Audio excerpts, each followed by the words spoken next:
ब्रह्म ऋषियों की सभा में ये वर्णन हुआ कि मार्कंडेय जी मृकंड ऋषि जी के पुत्र हैं। बाल्यावस्था से ही इनके पिता ने इनको अखंड ब्रह्मचर्य और निरंतर मंत्राकार वृत्ति करते हुए तप की शिक्षा दी।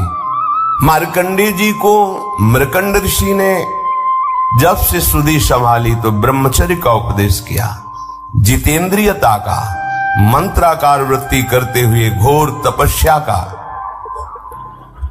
पिता के बताए हुए साधन में मार्कंडेय जी विधि पूर्वक तपस्या, शास्त्रों का स्वाध्याय और आजीवन अखंड ब्रह्मचर्य का व्रत लिया। सदैव शांत भाव से रहते, सिर पर भारी जटाओं का बोझ रहता, इसलिए उनके शरीर पर जैसे उपटन साबुन आदि का प्रयोग नहीं होता तो जल से फिर धूल जमते जमते मटमैला स्वरूप हो जाता है त्वचा का। तो जैसे राख से ढकी हुई अग्नि, ऐसा उनका स्वरूप। सिर पर भारी जटाएं और वृक्ष की छाल की लंगोटी और हाथ में कमंडल और एक जीव निवारण के लिए दंड, ये साधु का स्वरूप है। वो सदैव काले मृग का चर्म ऐसे धारण किए हुए, कुश की एक ऐसे बनाकर कूची सी, जहां बैठना है पहले छोटे जीवों को हटा देते फिर बैठते। आजीवन ब्रह्मचर्य के लिए बहुत सावधान रहते, प्रातःकालीन और सायंकालीन, और नैष्ठिक ब्रह्मचर्य को प्रातः, मध्याह्न, सायं तीनों काल की संध्याओं में। तो वो तीनों काल की संध्या करते हैं, गुरु वंदना और मानसिक प्रभु का पूजन और निरंतर स्वरूप चिंतन कि मैं वही परब्रह्म परमात्मा हूं, ऐसी आराधना करते। सायं या प्रातः भिक्षा मांग कर लाते, गुरुदेव के चरणों में समर्पित कर देते और हाथ जोड़कर खड़े रहते। गुरु जी की इच्छा होती तो उस भिक्षान्न से उनको कुछ भाग दे देते, नहीं इच्छा होती तो इशारा पाकर उपवास करते हुए भजन करते। मार्कंडेय जी ने इस प्रकार तपस्या और भजन स्वाध्याय में बहुत वर्ष व्यतीत किए। ऐसी आराधना में तन्मय हुए कि उन्होंने मृत्यु पर विजय प्राप्त कर ली, मृत्यु को परास्त कर लिया, जिसको जीतना बड़े बड़े योगियों के लिए बहुत कठिन है। मार्कंडेय जी जब मृत्यु पर विजय प्राप्त की तो ब्रह्मा, भृगु, भगवान शंकर, दक्ष प्रजापति, अन्य बड़े बड़े देवता, पितर सभी आश्चर्यचकित हो गए। इनकी मंत्राकार वृत्ति, आजीवन ब्रह्मचर्य, परम पवित्रता, तपस्या, त्रिकाल संध्या, इसके प्रभाव से मृत्यु पर विजय देख करके सब आश्चर्यचकित हो गए। कहीं किंचन मात्र हृदय में कोई अन्य चिंतन नहीं, कोई क्लेश चिंतन नहीं, इंद्रियातीत स्थिति। ये जो भी भजन करता है वो इसी तरह आगे बढ़ता है। पर आप विषयों को सुख मानकर जब अपने भजन पद्धति को शिथिल कर देते हैं तो आप योग्यता खो देते हैं परमानंद की। नहीं तो जिए काल बस ना परे, सेवक जी कह रहे हैं। मृत्यु क्या, समुझ जे आए शरण ते डरत ना काल डर। काल विजयी हो जाता है भक्त। मार्कंडेय जी के हृदय में महायोग उपस्थित है। महायोग, किंचन मात्र कोई भी मन में अन्य स्फुरणा ही नहीं, केवल सच्चिदानंद भगवान। 6 मनवंतर व्यतीत हो गए भजन करते हैं, 6 मनवंतर। 7वां मनवंतर लगा तब देवराज इंद्र घबरा गए और उन्होंने सभा बुलाई और कहा किसी भी तरह मार्कंडेय ऋषि को चंचल करो, इनकी साधना भ्रष्ट करो। डर रहता है अपनी कुर्सी का, इंद्र पद का, कि कहीं ये चला ना जाए। और उनको ये पता नहीं कि ये महानुभाव ऐसी स्थिति में होते कि ब्रह्मा का पद भी इनके लिए कोई महत्व तो नहीं रखता, फिर देवराजेंद्र पद का क्या। पर पद के भोक्ता जनों को ये भय लगता है कि कहीं ये तपस्या करके मेरे पद को न छीन ले। तपस्या में विघ्न डालने के लिए सभा बैठा ली और सभा में निश्चय किया गया कि त्रिलोक विजयी कामदेव, अप्सरा, मलय, बसंत, ये सब जाएं और मार्कंडेय जी की एकाग्रता में विघ्न डालें, उनके अंदर काम प्रकट करें। साथ में लोभ और अहंकार को भी भेजा, तुम भी अपना प्रभाव दिखाओ, क्योंकि बिना अहम के भोक्ता भाव नहीं आता और बिना भोग सुख के लोभ के वृत्ति चंचल नहीं होती। इसलिए लोभ और अहंकार को भी आदेश किया। ये सब मूर्तिमान होकर वहां रहते थे। उनकी आज्ञा के अनुसार जहां मार्कंडेय जी भजन कर रहे थे, गए हिमालय के उत्तर की ओर है, पुष्पभद्रा नामक नदी के तट पर। वहां एक चित्रा नाम की विशाल शिला है, उसी में मार्कंडेय जी वास करते थे। बड़ा ही सुंदर मनोहर वृक्षों से युक्त, वृक्षों के झुरमुट में स्थान स्थान पर पुण्यात्मा अन्य ऋषिगण भी निवास करते थे। मृदु पवित्र निर्मल जलाशयों से भरा हुआ,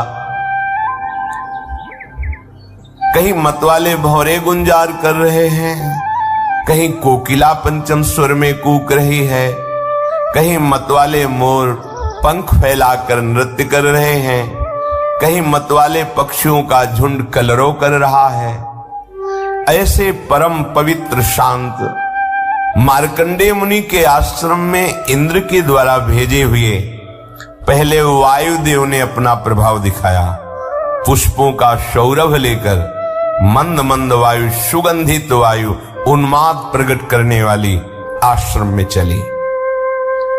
शीतल झरनों की नन्ही नन्ही फुइयां और पुष्पों का सुंदर पराग और सौरभ लेकर पहले वायु ने अपना प्रभाव दिखाया। वो वायु कामदेव को उत्तेजित करने वाली थी। अब कामदेव के सखा बसंत ने अपना प्रभाव प्रारंभ किया। संपूर्ण सुहावना मौसम, संध्या का समय था। भगवान चंद्रदेव उदित होकर के अपनी शीतल किरणों का विस्तार कर रहे थे। सहस्त्र सहस्त्र लताएं वृक्षों का आलिंगन की हुई धरती पर झुक रही थी। नई नई कोपलें, सुंदर सुंदर रसीले फल, फूलों के गुच्छे ऐसे शोभायमान हो रहे थे। बसंत का साम्राज्य संपूर्ण वन को बहुत ही सुंदर कर दिया। अब कामदेव ने प्रवेश किया। उनके साथ विशेष गायन के द्वारा मोहित करने वाले गंधर्व और ऐसा ताल से संगीत बजाने वाले जिससे उन्मत्तता चढ़ जाए, और स्वर्गीय अप्सराएं, और उनके बीच में 5 बाण संधान करने वाला कामदेव, हाथों में पुष्पों का धनुष और 5 बाण। मार्कंडेय जी भगवान के चिंतन में तन्मय थे। उनके नेत्र बंद थे, पर तेज ऐसा था मानो जाज्वल्यमान अग्नि की ज्वाला ही विराजमान हो। एक बार देखकर पूरा परिकर काम का भयभीत हो गया कि कहीं कोई ऐसी त्रुटि हो गई तो भस्म ही कर देंगे। इनको तो पराजित करना देख के ही लगता है बहुत कठिन है। इंद्र ने आज्ञा करी, सब अपना प्रभाव दिखाइए।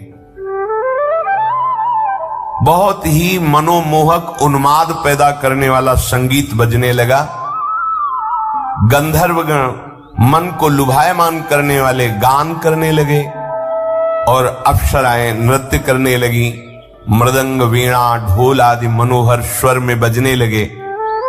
कामदेव ने क्रोधित होकर पुष्प निर्मित धनुष पर 5 बाण चढ़ाए। शोषण, दीपन, सम्मोहन, तापन, उन्मादन। जब काम का पहला बाण चलता है तो एक शरीर में विशेष प्रकार की ऐंठन प्रकट होती है, वेदना उद्दीपित होती, दीपन भोग की इच्छा प्रकट होना, सम्मोहन अब इच्छा दृढ़ इच्छा के रूप में प्रकट, अब वो विचार शून्य हो गया, तापन ऐसी आग लगी कि उन्मादन उन्माद चढ़ गया, अब वो रुक नहीं सकता। कोवा मदांधो मदनातुरोवा, ये पांचों बार अपना संधान करके कामदेव ने महर्षि मार्कंडेय जी पर निशाना लगाया। इधर अप्सराएं, गंधर्व, बसंत, लोभ, अहंकार, ये उनके मन पर अपना प्रभाव दिखाना प्रारंभ किए। पुंजिकस्थली नाम की बड़ी ही सुंदर अप्सरा अपने हाव भाव प्रकट करने लगी। मार्कंडेय जी कुछ भी नहीं देख रहे, कुछ भी उनको अभी प्रभाव नहीं पड़ा है, शांत वैसे बैठे। उसने समझा कि अब मैं मार्कंडेय मुनि को जीत ही लूंगी। उस अप्सरा ने, कामदेव ने 5 बाण मार्कंडेय जी पर प्रहार किए, परंतु इन सब का उद्योग निष्फल रहा। वो जैसे भगवान के चिंतन में थे वैसा ही चिंतन चलता रहा। जैसे किसी अभागे का पुरुषार्थ प्रयत्न विफल जाता है, ऐसे ही कामदेव, बसंत, मलय मारुत, गंधर्व, अप्सरा, लोभ, अहंकार सबका प्रभाव निष्फल रहा। मार्कंडेय मुनि अपरिमित तेजस्वी भगवान के चिंतन में तन्मय थे। बार बार प्रयास किया कामदेव ने, अप्सरा ने, पर उनका चित्त ही बहिर्मुख नहीं हुआ। बहिर्मुख माने मतलब बाहर का दर्शन। अब तो उनकी तपस्या के तेज से सबके हृदय में भारी जलन पैदा हो गई। उनको पता ही नहीं है, पर ये प्रभाव होता है। सब भाग पड़े वहां से, जैसे छोटा बच्चा सांप को देख के भाग पड़े, ऐसे काम, अप्सरा, गंधर्व सब भाग पड़े। मार्कंडेय जी को पता ही नहीं चला, जाना ही नहीं कि कोई आया था, कोई कुछ किया है। निरंतर भगवदाकार वृत्ति। ये भजन में ऐसे डूबना चाहिए कि बाहर की परिस्थिति का पता ही न चले, हृदय की ऐसी स्थिति हो जब रत्ती भर भी विचलित नहीं कर सके और किंचन मात्र कोई अहंकार का प्रभाव नहीं पड़ा। जैसे देव ऋषि नारद जी ने लीला में थोड़ा दर्शाया कि काम का प्रभाव तो नहीं पड़ा, पर अहंकार का प्रभाव पड़ गया कि मैं काम विजयी हूं, इसीलिए फिर वो लीला बदल गई। ये भगवान के भजन करने वाले महापुरुषों के लिए कोई आश्चर्य वाली बात नहीं है। ये खास बात है, जो भगवान के भजन में है तो कोई आश्चर्य वाली बात नहीं है। देवराज इंद्र ने देखा कि हमारी सेना तो निस्तेज, हाथप्रभ और क्लेशित होकर लौट आई है। बड़े प्रभावशाली मार्कंडेय जी हैं। उन्हें बड़ा आश्चर्य हुआ और उन्होंने मन ही मन मार्कंडेय जी को प्रणाम किया और क्षमा मांगा। मार्कंडेय जी तपस्या, स्वाध्याय, धारणा, ध्यान, समाधि, चित्त की परम एकाग्रता की स्थिति में थे। अब उन पर कृपा प्रसाद की वर्षा करने के लिए मुनिजन नयन मनोहारी नरोत्तम भगवान प्रकट हुए। इससे ऐसा संकेत मिलता है कि भगवान के दर्शन के पहले आपको बहुत कुछ दर्शन कराया जाएगा। लोक लोकांतर की भोग सुविधाएं, यश, कीर्ति, नाम, प्रतिष्ठा, सिद्धियां, अगर आप इनमें से कहीं भी फंस गए तो समय लगेगा, और अगर नहीं फंसे तो इसी के तत्काल बाद आपको भगवत साक्षात्कार हो जाएगा। भारी विपत्ति या भारी संपत्ति किसी में लुभायमान नहीं होना। महाभागवत भक्त का लक्षण है, त्रिभुवन की राज्य लक्ष्मी देने पर भी आधे पल के लिए, आधे क्षण के लिए अपने प्रभु का विस्मरण ना करना। जीत गए, कोई नहीं परास्त कर सकता। आप हृदय में देखिएगा इस बात को कि जब कोई विकार आपके ऊपर प्रभाव डाल रहा है तब आप भगवत विस्मरण कर रहे हैं। देख लीजिए, उसका काम है, पहले भगवत विस्मरण होगा, पहले रुकेगा भजन, तब वो अपना प्रभाव दिखाएगा। अगर भजन चल रहा है फिर किसी की ताकत नहीं कि आपको परास्त कर सके। भगवान दो रूप में प्रकट हुए, नर नारायण के रूप में। उनमें से नर भगवान का शरीर गौर वर्ण और नारायण भगवान का शरीर श्याम वर्ण। दोनों के नेत्र खिले हुए कमल के समान कोमल, विशाल, करुणा बरस रही है। अद्भुत अजान बाहु, लंबी भुजाएं और मृग चर्म पहने हुए हैं। एक वृक्ष की छाल और एक मृग चर्म, हाथों में कुश लिए हुए हैं।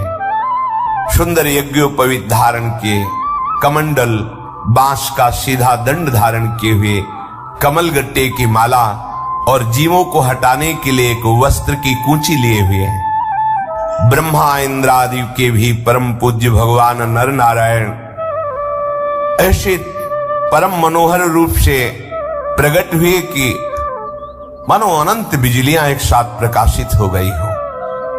अद्भुत कांति, मूर्तिमान तप का स्वरूप मार्कंडेय जी।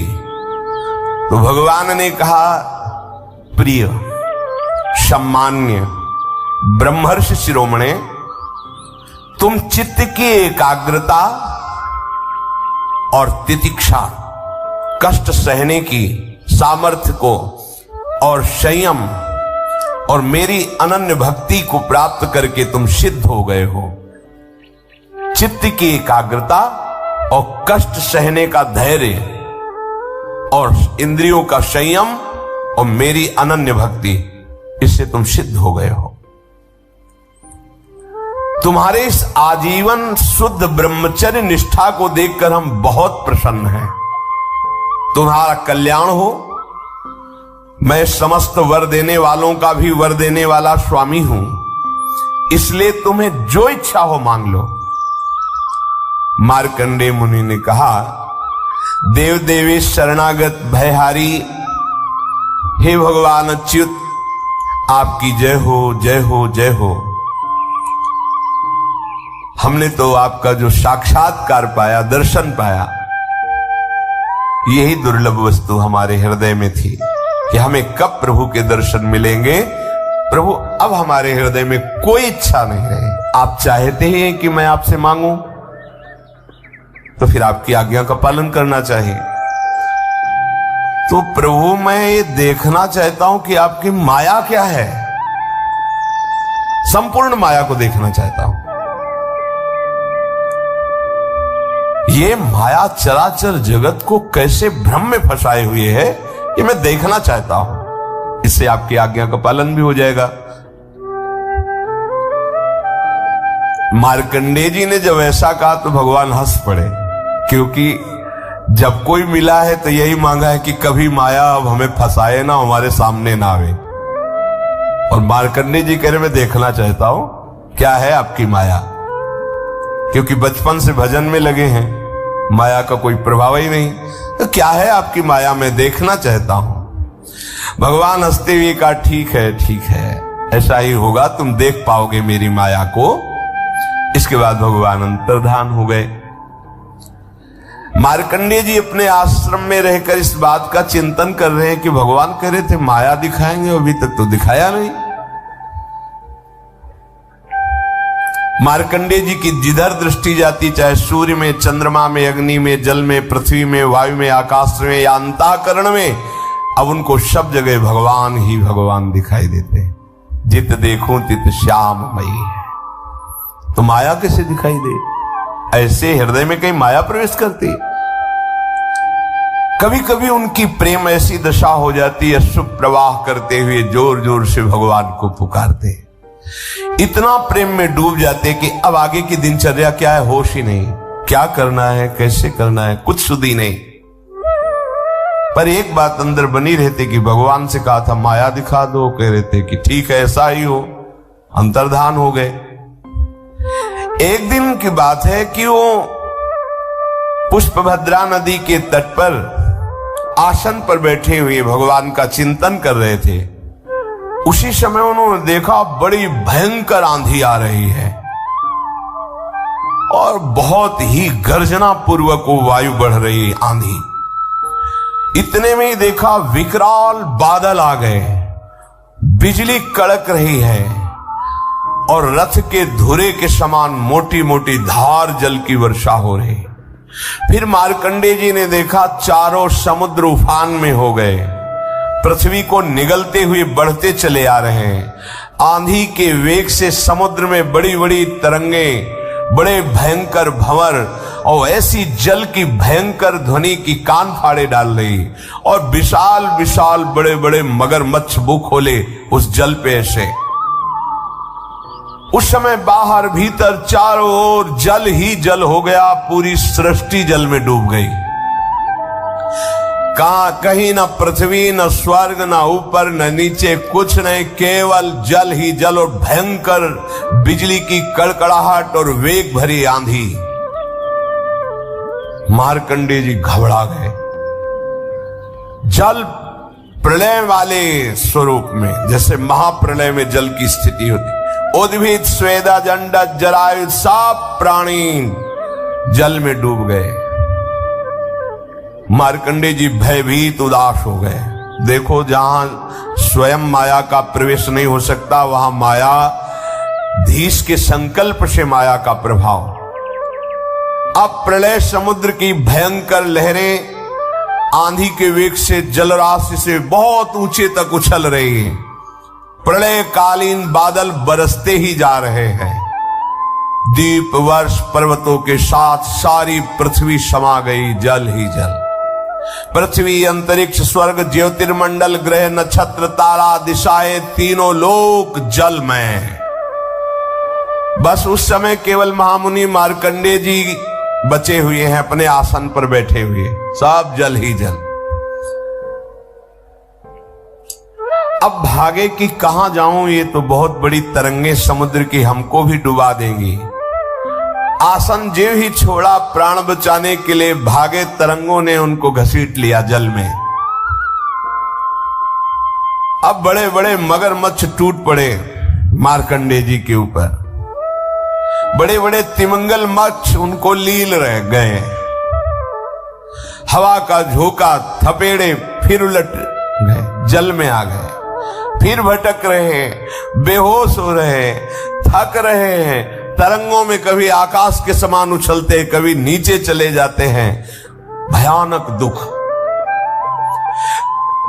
जल के जितने भयानक जंतु, कोई निगल जाता है, कोई उगल रहा है, कोई घसीट रहा है उनको, कोई नोच रहा है, कभी किसी का शिकार बन जाते हैं। बहुत शोकग्रस्त, मोहग्रस्त, दुख ही दुख, अपार दुख, कहीं इतनी शांति नहीं, कोई विचार नहीं, बस हाहाकार मचा हुआ है। कभी देखा मैं मर गया, कभी देखा फिर पैदा हो गया, कभी देखा भयंकर रोग। मार्कंडेय मुनि अब भगवान की भी याद नहीं कर पा रहे, इतनी थपेड़े, इतना भयंकर दुख, यही है। भटकते भटकते जलराशि में सैकड़ों, हजारों नहीं, लाखों करोड़ों वर्ष व्यतीत हो गए। मार्कंडेय मुनि प्रलय के जल में सैकड़ों, हजारों, करोड़ों वर्ष व्याकुल हुए, ऐसा व्याकुल हुए अब क्या होगा। तो देखा उस जलराशि में एक टीला है छोटा सा, और उसमें एक बरगद का पेड़ है और उसके हरे हरे पत्ते और लाल लाल फल शोभायमान है। बरगद के पेड़ में ईशान कोण पर एक डाल है, उसमें एक पत्तों का सुंदर दोना है और उस दोने पर एक नन्हा सा शिशु लेटा हुआ है।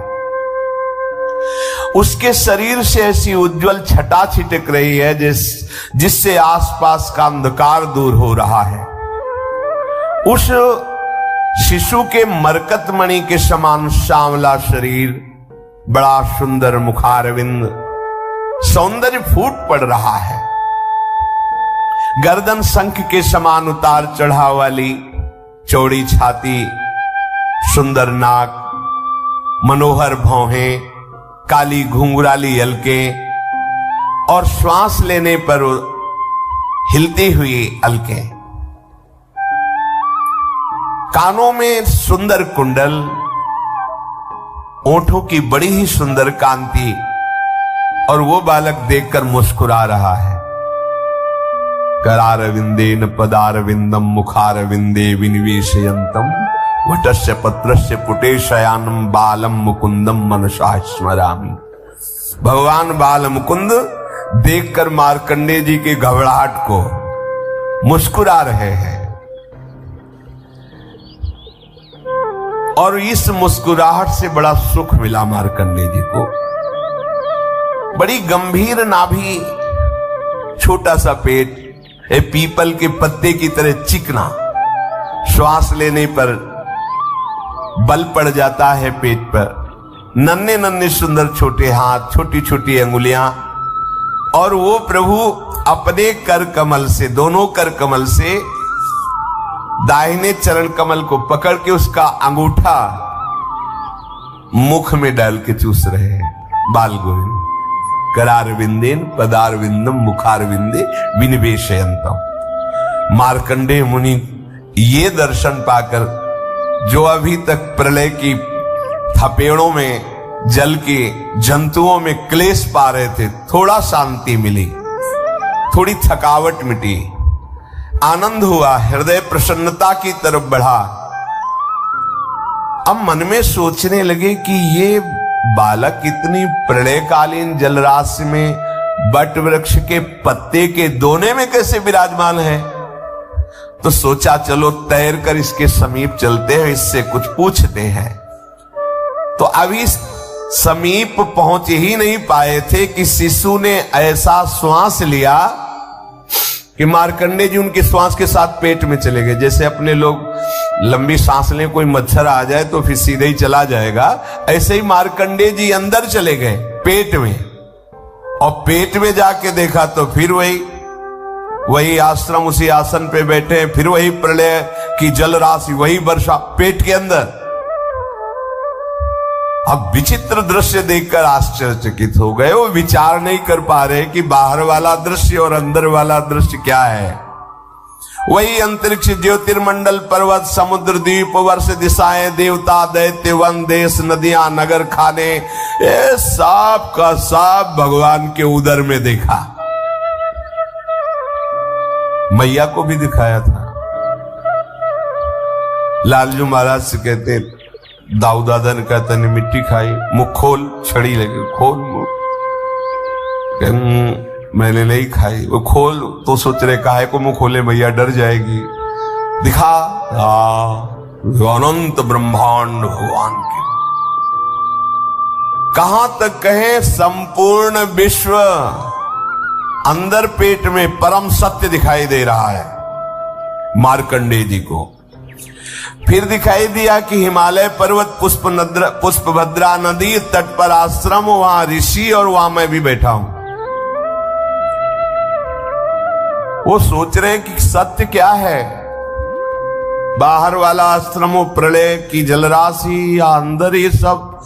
ऐसा सोच ही रहे थे कि फिर श्वास बाहर छोड़ी तो फिर उसी प्रलय वाले जल में बाहर आ गए। फिर वही बड़े बड़े मगरमच्छ उनको बाहर से देखा तो फिर वही वृक्ष टीले पर दिखाई दे रहा है। और उस बालक की मंद मुस्कान, प्रेम भरी चितवन। मार्कंडेय जी इंद्रियातीत भगवान के इस मायामय वैभव को देखकर बहुत घबरा रहे हैं। सोचा अब इस बालक को ही हृदय से ऐसे पकड़ लेंगे, क्योंकि इसके दर्शन से सुख मिलता है। तो मुझे ये जो भय प्राप्त हो रहा है हट जाएगा। भगवान केवल योगियों के नहीं, स्वयं योग के भी स्वामी हैं।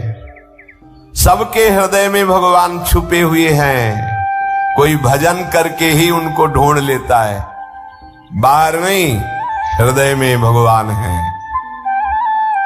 मार्कंडेय मुनि प्रयास करने लगे भगवान के समीप पहुंचने का पुनः, तो भगवान अंतर्धान हो गए। न वो टीला है, न वो वृक्ष है, न वो बालक है, वही जलराशि।